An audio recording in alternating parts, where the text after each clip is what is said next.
In this video, we're going to be looking at trig ratios in the Cartesian plane and the cast diagram. Okay, so we're going to be looking firstly at the trig ratios on a right-angled triangle. Okay, perfect. So these trig ratios can only work only and only in a right-angle triangle. Okay. So before we do the ratios, I want us to discuss some of the qualities of the sides of this right-angle triangle here. Okay. So in any right-angle triangle, the side opposite the 90 degrees is always going to be your hypotenuse. So the 90 degrees here, then if I draw an arrow from 90, it's pointing at side AB, right? It's pointing at side AB. It means side AB will always be my hypotenuse in this case. Side AB will always be my hypotenuse. Okay. And then your opposite and adjacent depends on the angle that you are talking about. Opposite and adjacent depend on the angle that you are talking about. Okay. Let's say our angle of interest is B, right?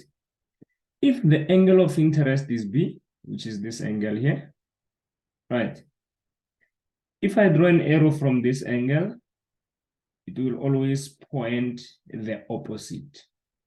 So this arrow is, if you can all see, it's pointing that direction. So it's pointing at AC. It's pointing at AC, which means AC will be your opposite of that angle there. Okay. And then after finding the hypotenuse and the opposite, the remaining side will be obviously your adjacent. Okay.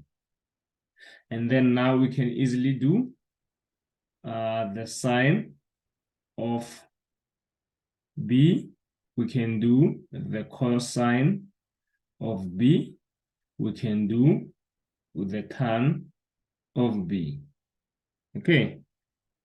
Then this gives us, let's see. Okay, remember by definition, right? Sine will be always opposite over the hypotenuse. The sine will be the opposite over the hypotenuse. In this case, we all agreed that our opposite was this side AC, which has the length of B. So your opposite is B, and then your hypotenuse is going to be C. Then that's fine. And then cos of B by definition, cosine by definition is always adjacent over hypotenuse. Adjacent over hypotenuse. Okay, by the look of things, my adjacent is A and my hypotenuse is C. And then the tan of the angle by definition is the ratio of the opposite and the adjacent side. So opposite divided by adjacent will always be your tan. So your tan will be B over A. So B over A. Okay. There's a small phrase that is going to help you to always remember these ratios. We call it SOH CAH TOA. SOH CAH TOA will always help you to remember the ratios. For example, here, sine, the ratio is always opposite divided by hypotenuse. Cosine, the ratio is always adjacent over hypotenuse. And then tan, it's always opposite over adjacent. Okay, perfect. So now let's say we were looking at angle A. If we're looking at angle A, so I'm using different colors so that you don't get confused. For A, you're going to be looking at the black right here only. You're going to avoid the red at all. Okay. So if I'm looking at angle A, I'm going to get my hypotenuse. Remember, I said hypotenuse, you always get it from 90. So hypotenuse will still be that one. So I'm sure we can see that the hypotenuse is always the same, regardless of which angle we're looking at, right? And then if I'm looking at this angle A, which is this one here, and I draw an arrow there, this arrow is pointing at this side, right? The side that the arrow points is your opposite. So the opposite of A will be this side, which is BC. And then whatever remains after you get your hypotenuse and your opposite, obviously, is your adjacent. Adjacent means very closer to your angle. So there are always going to be two adjacent sides, the hypotenuse and your adjacent are the ones that are going to form your angle, basically. Your adjacent and the hypotenuse side forms the angle. Then whatever remains is your opposite. I'm sure I'm making sense, guys. Sure. So now we can do the definitions for the angle A, right? So we're going to have sine of angle A. To save time, we already know that sine is up over hyp. So my up in black is A. And then my hyp is what? It's C. Then my cosine of A is going to be my adjacent, which is in black, there is B, all over the hypotenuse, which is C. And then my tan of A is going to be my opposite, which is A, over my adjacent, which is B. Okay. Perfect. Ladies and gents, I'm sure you are noticing something here, right? If you check sine B here, right, is the same as cos A here. You see? And then cos B here will be the same as sine A here. The reason is because these two angles add up to 90. These two angles add up to 90. So the sine of this angle will always be the same as the cos of that one, and vice versa. So if two angles add up to 90, the sine of one angle will be the same as the cos of the other angle, provided those two angles add up to 90, just like here. Okay. And then we're going to talk about tan later on. The reciprocal of tan, we don't usually talk about it, but yeah, we'll check that later. Okay, so now we're going to go to the second type, but it's still SOH CAH TOA as well. It's still SOH CAH TOA. So sometimes our right-angled triangle is on a Cartesian plane. It can be in any quadrant, but for simplicity purposes, we're just going to put it in the first quadrant because all the signs are the same in the first quadrant. So here, this is my right-angled triangle. It goes there, it comes down, then it goes there. Then my 90 degrees is there, right? Perfect. Some learners make a mistake and take the right-angled triangle to the y-axis and put the 90 degree there. Please never ever do that, okay? You are always going to put your right-angled triangle in this format. It's up, down, always up, down, if you are above. But if I'm here, it's up, it's down, up, you see? If I'm here, it's down, up. So it's either up, down, or what? Or down, up, okay? So it's never up, left, or up, right, or down, left, or down, right, It's always up and down. Okay, perfect.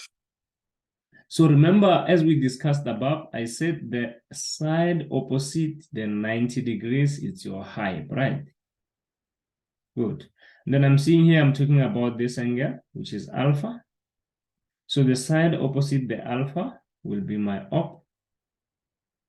And then whatever is remaining is my adjacent. Okay. Perfect. And then I can see that, okay, from here to there, right? The length is going to be x since I'm on the x-axis and they showed x there. Do you see it? And then from here, going up, the length is going to be y because it's parallel to the y-axis. Now I can do my SOH CAH TOA again. Remember, let me just rewrite it here. SOH CAH TOA. Right. Perfect. So here we're going to have this. So we have sine, right, of alpha being the same as opposite over hypotenuse, which is y over r. Right. Then we have cos of alpha s x over r, which is adjacent over hypotenuse. And then we have tan of alpha s y over x. Okay. Perfect. And then that's how the other way we can represent our trig ratios using a Cartesian plane, right? Perfect. So we're going to prove some few identities using this Cartesian plane, okay? So here we have this. Okay. Remember in grade 11, you learned about these two identities, né? The Pythagorean identity, which is cos squared alpha or theta or whatever, right? You can use any angle here, plus sine squared alpha equals to 1. Right. So I'm going to use these findings here to prove that this identity is indeed true, okay? So I'm going to take my left hand side and do my substitutions, right? Cos squared alpha, okay, let me just write it, cos squared alpha plus sine squared alpha. Okay. By definition, remember we said cos alpha, it's x over r. So where I see cos alpha, I'm going to put x over r. But I have to put a square there because it's cos alpha times cos alpha, that square there. Do you see? And then by definition, sine squared alpha, it's what? It's y over r. And then there's a square. And then here I can have this. Loss of exponents will give me, okay, I don't need the bracket anymore. It's going to be x squared over r squared. Because remember, the loss of exponents says if I have this, remember here there are hidden ones. If I have an exponent outside, right, that exponent outside is going to multiply all the exponent inside the bracket. So 2 times 1 is 2. And then 2 times 1 again is 2. So we're going to do the same here, right? Y squared over r squared. Right. And then we can all see that the denominator is the same. The denominator is the same. So I'm going to basically have this.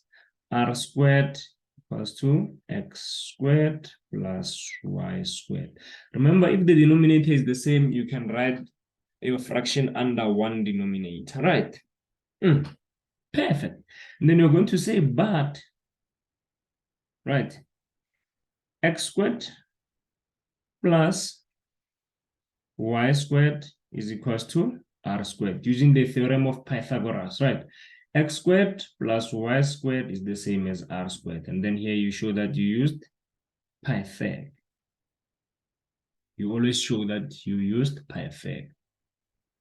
So which means where I see this part, I can replace by r squared, right? So therefore, from there, I see that this is r squared because I showed that x squared plus y squared is r squared. Therefore, r squared over r squared. You see, I just replaced x squared plus y squared by this. You get it there. And then r squared over r squared equals to 1, right? Which is equals to right-hand side. And then we have proven this identity. Okay.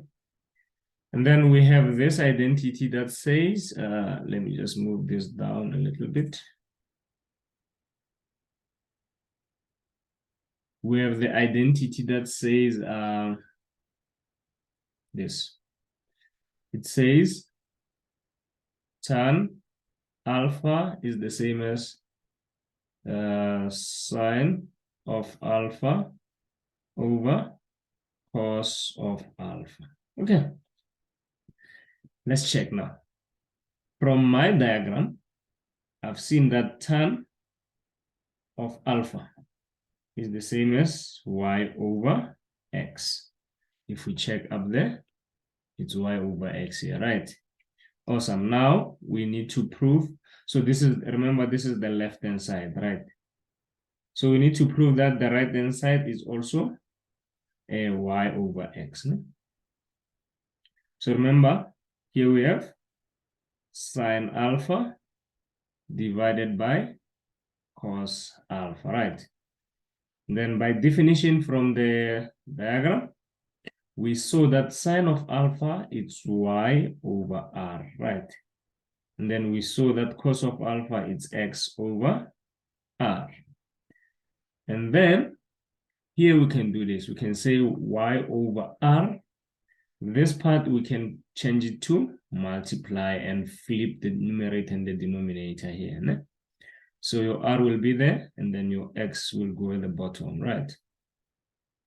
And then you can see that here, this r at the bottom will cancel that r at the top. So at the top, you just left with y, and the bottom, you left with x. And then you can see that this is the same as that. Therefore, left-hand side equals to right-hand side. And then you have proven the two grade 11 identities.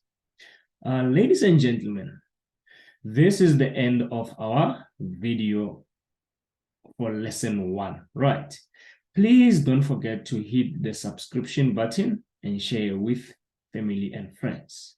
See you soon on the next video. A luta continua. Tango.